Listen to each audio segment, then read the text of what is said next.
I'm Sabra Williams, and I am an actor and an activist, and I am born and bred in London, Notting Hill Gate, and have been living in America, in Los Angeles, for the past, oh my gosh, 18 years of my life.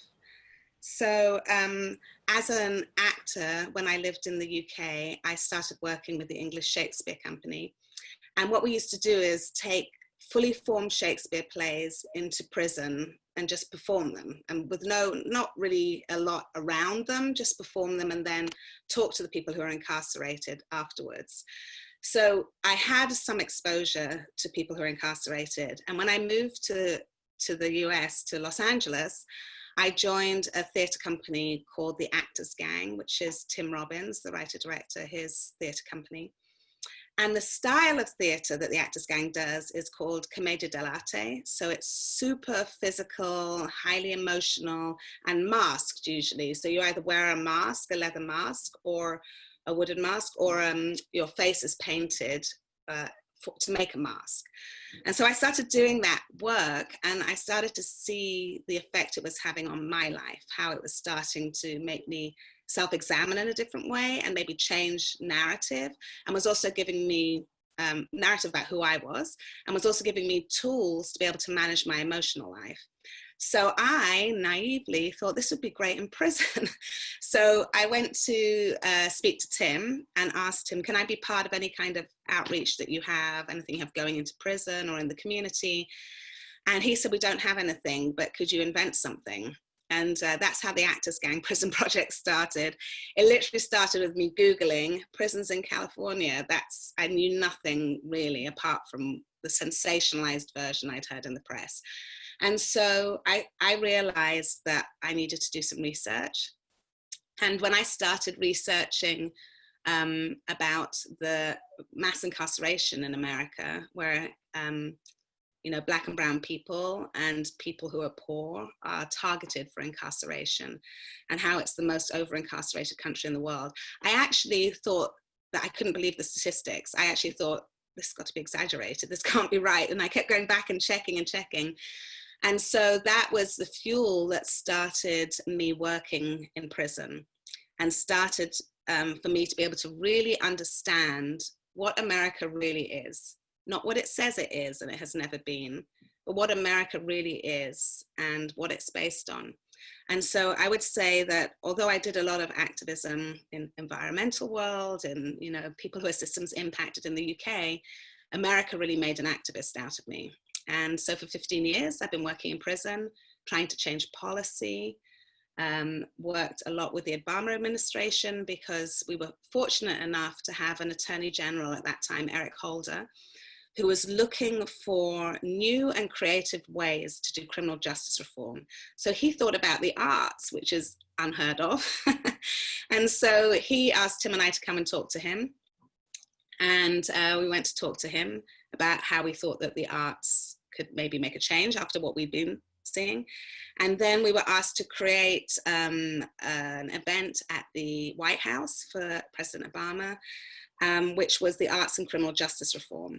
Because the way that we use the power of the arts, or I use the power of the arts, is specifically for people who are self-identified non-artists.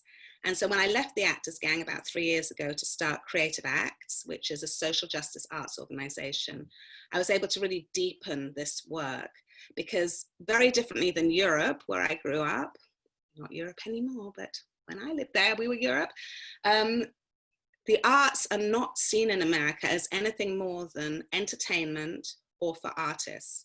And really, the Americans do not tend to understand the crucial importance of the arts as tools for transformation and healing trauma and creating vision for people who have no desire to be artists. So that's why I started the work and why I continue. I'm writing a book about it. Called Beauty in the Beast, The Power of the Arts Behind Bars. And, at this moment in time in America, we are just now starting to wake up to the reality of what America is. And I continue my work because I think this is the best chance in my generation, in my lifetime, that we have to make real change.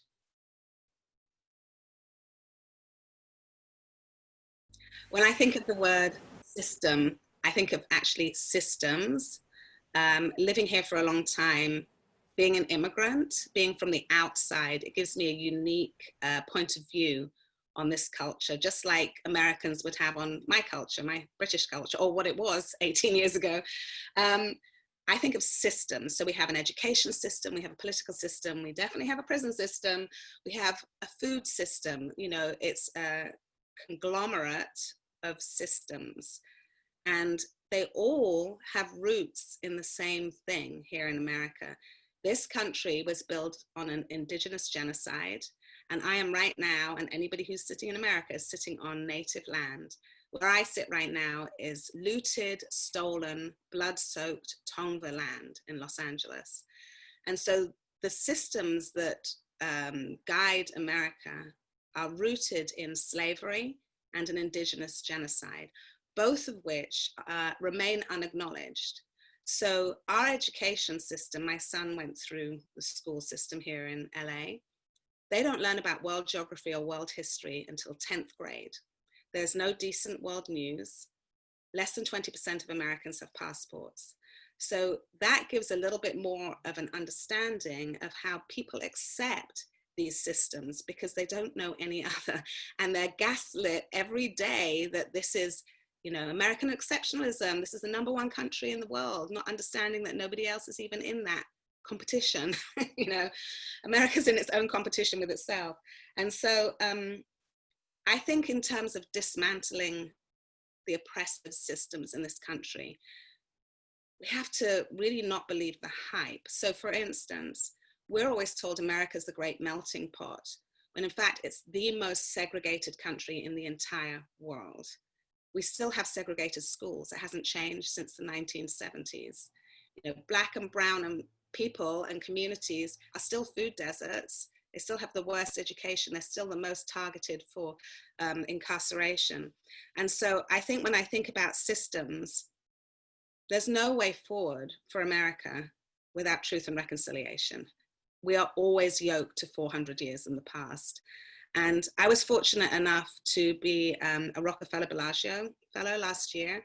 And one of the people that I was fortunate enough to be with for a month was the former Supreme Justice of the court in South Africa. And he was in, he's called Digang Moseneke, and he was in Robben Island with Nelson Mandela, and he was part of the group of people who made the constitution for South Africa and did truth and reconciliation there. So I was so fortunate to be able to ask him questions about it. And one of the questions I asked him is, why wasn't it completely successful in South Africa? It was more successful in Rwanda, but it wasn't that successful in South Africa. And he said to me, the reason is because here they have, you know, the poorest people, the poor farmer who has barren land, come and have the courage to tell their stories. And then they went back to the same barren farm, the same poverty. So he said, if you want to have a successful truth and reconciliation, you have to include reparations, which they did not do in South Africa. So I think that I've been fortunate enough to have a great mentor, a great Buddhist mentor in Daisaku Ikeda, who always encouraged me as a young person and all of us to develop a 300-year vision. And together with my dear friend, Indra Adnan, who runs this organization, I have been brought up to live a life that is trying to create value for people who will never know my name. I won't even be dust. I was going to say I'll be dust. I won't even be dust in 300 years' time. So I think if we can live in a country or a community or a culture where we develop this radical imagining, this radical vision of 300 years' time, everything we do is going to be different. And I'm determined to do truth and reconciliation for America, even if it's the last thing I do here, which it might be. I might just come back to the rain and the fish and chips. When I look at the future and what is possible, I think the great thing about this time of COVID-19 and the revolution that's happening in America right now is that we have to be both urgent and patient. So I don't have answers, and I shouldn't have answers at this time because we're still in it. But I have aspirations, and ideas. And this is a time that I think we should view the process as a laboratory. Like, we've got to make mistakes. We've got to make public, really embarrassing mistakes. We've got to be able to be wrong. And so I think when I think about the future, I think about the connection from now to the future. Who holds the power? Who makes the decisions? Who is centered? Who is listened to? And for me, there was a very beautiful example of this with my folks, people who are incarcerated or were incarcerated or systems impacted. At the beginning of the COVID thing, a friend of mine, he was incarcerated and he has a best-selling book. He's like super successful. And he posted to his followers, people who've been incarcerated, please come and speak up and give advice to the people who haven't, who are now stuck in their houses and their freedom is more limited. And to me, I was like, it was super moving for me, because I was like, oh, who has the power now? You know, who are the experts now? And to me, I think that that's where we have to go.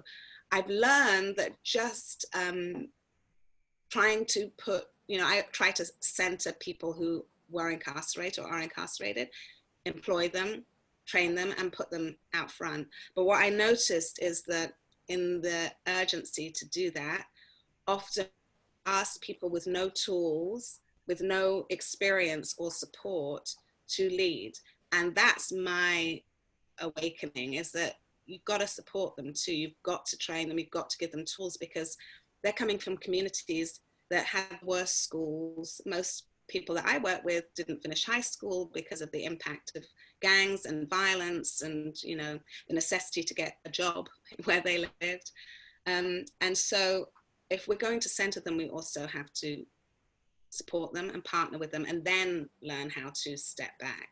So that's something I see in the future, in the plan, in the 300-year plan. And then also, you know, the people who are native to this country and to other countries have always had a lot of answers and ideas, and have been pretty successful at protecting the environment and, you know, doing truth and reconciliation and, you know, doing restorative justice. All those ideas came from them. So I think centering them, making sure they have power. I can't believe how few Indigenous people are in Congress and in the Senate. I think there's one senator. So that has to change. But in order to do that, we have to defund politics, take the money out of politics in America for sure, and be radical in our imagination, in our creating vision. And most of all, people who are most advantaged need to listen, need to just listen. There's so many words out there, there's so much talk. It's time to just listen, and listen without response. And that's how I approach my work inside. I am an educator, and I am being educated every moment of the time. And that's how I respond. I approach my Native American brothers and sisters when I work with them. I don't have that experience, so I need to be quiet and let them teach me.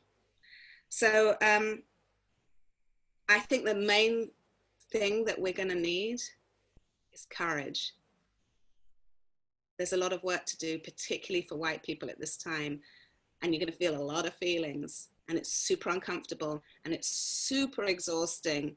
But we're not asking you to do the work on your own. We're asking you to join us. We've been doing this work for 400 years, so just to stay alive and not lose our minds. So it's time to join us. And whether that's through work, there's a million ways to do it. You know, my way to do it is as an artist working with impacted communities, but I'm sure you have your own way. And then we can actually make a change.